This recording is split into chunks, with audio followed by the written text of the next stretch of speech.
တဲ့ကိုဘဝတဲ့ကိုကွယ်ယူယူမိုင်းမိုက်တို့ကဝင်လာတယ်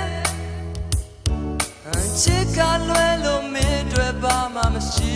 ဘူးချစ်ဒါနောက်ဆုံးချစ်ပဲထင်ပါတယ်ကိုလေးစိတ်ဓာတ်ကြလို့ခဏလောက်မျက်နှာပြဲမသွားနဲ့